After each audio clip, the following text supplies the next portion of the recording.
The Catholic Church, an institution built on the idea of one man speaking for God, once had three people simultaneously claiming to be that man. The best part, the guy who made the situation truly insane started his career as a pirate. Welcome to the Western Schism, God's grossest prank.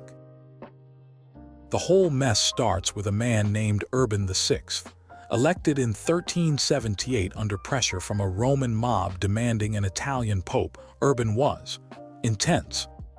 He accused cardinals of corruption. Ironic, since he was the boss and screamed at them so frequently, they started to fear for their lives.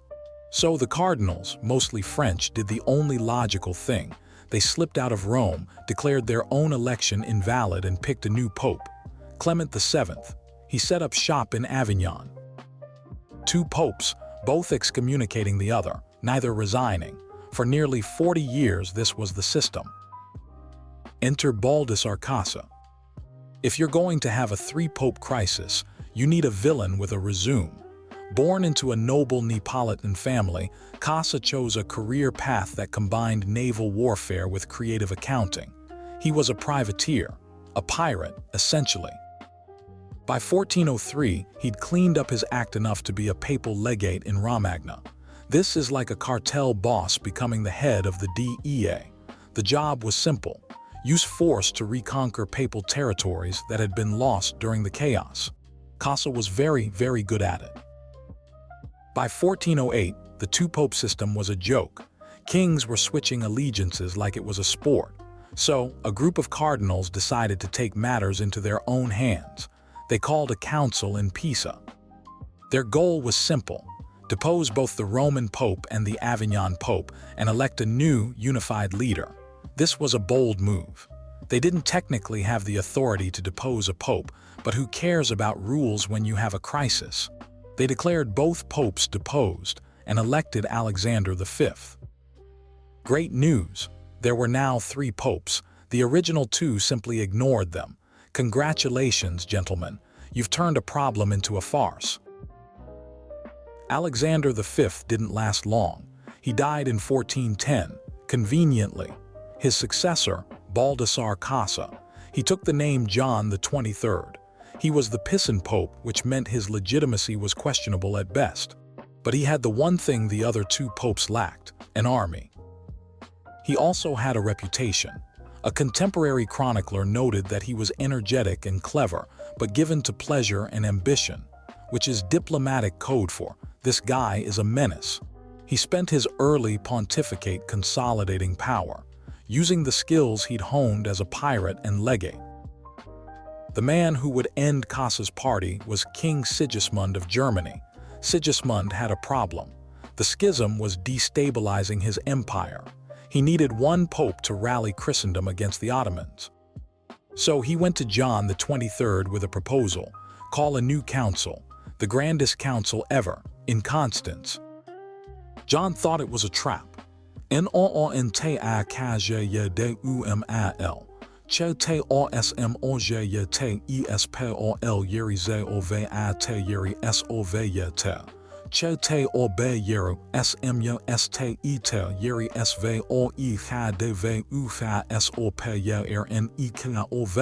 O-N-B-U-L-N-I-S-T-O-L-Yeri-K-A-O-V-Y-N-O-I-K-A-L-K-A-Y. Ch-T-O-S-O-G-L-I-S-E-L-S-Y.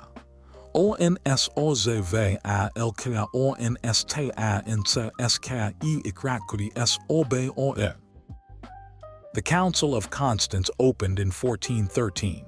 It was the medieval equivalent of a massive tech convention. Over 10,000 people showed up. The city was overrun with cardinals, bishops, and merchants selling fake relics. John arrived in style, riding a white horse. He thought he was about to become the sole, undisputed pope. He was wrong. The council's first order of business wasn't to depose the other two popes. It was to change the voting system so that John's Italian allies were vastly outnumbered. The council quickly realized that the only way to fix the schism was to remove all three claimants. They didn't care which one was legitimate. They were going to delete them all. Gregory XII, the Roman Pope, saw the writing on the wall and agreed to resign. Benedict XIII, the Avignon Pope, was stubborn and refused to budge. And then there was John XXIII. He was trapped. If he resigned, he was just a former pirate. If he fought, he'd lose. So he did what any self-respecting former pirate would do. He waited for the night and escaped in disguise. In March 1415, John slipped out of Constance dressed as a simple soldier. He claimed he was going to a tournament, but he was actually fleeing to his allies in the Alps. The council's reaction was swift. They declared that his flight was an admission of guilt. He was now a fugitive. King Sigismund sent troops after him and caught him a few weeks later. The pirate pope was brought back in chains not as the host, but as the prisoner. Now we get to the good part. The council put John on trial. The list of charges was thorough. Simony selling church offices, that was a given, but then it got creative. He was accused of poisoning his predecessor. He was accused of keeping a harem of 200 women. He was accused of incest, piracy, and causing the death of innumerable men by his tyranny. The man was a one-man crime wave. Later accounts question if he actually did all that, but in politics, once someone accuses you of having a harem of 200 women, you've already lost the branding war. Found guilty, sentenced to life, John was locked in a castle in Mannheim. For a man who had tasted absolute power, this was the final humiliation. But the Church is the world champion of the strategic reversal. After a new pope, Martin V, was elected, he realized he needed Cossa's money and influence in Italy. In 1419, John was released. But here's the kicker. Just months before his death, he was appointed Cardinal Bishop of Frascati. Let that sink in. The man who was deposed as a pope and tried for every crime in the book was now a prince of the church again. This is like firing a CEO for embezzlement, then hiring him back as CFO 4 years later. Baldassarre Cossa died in November 1419. He was buried in Florence in a magnificent tomb designed by Donatello. On top of the tomb, a sculpted papal tiara. A man who was officially an antipope was given a monument fit for a king. The church decided to honor the power he had, not the scandal he caused. The final irony happened in 1958. A new pope was elected and took the name John XXIII. Wait a minute, that name was already taken by our pirate friend. The church spent 5 centuries pretending the pissant popes never existed. By giving a saintly man the same name and number, they effectively erased the original John from the official list. It's the ultimate historical recon.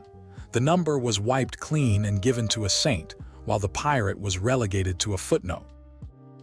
History isn't boring.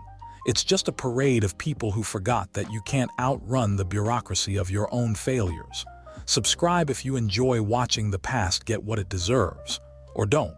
Maybe you're already planning your own defenestration. See you in the next rabbit hole.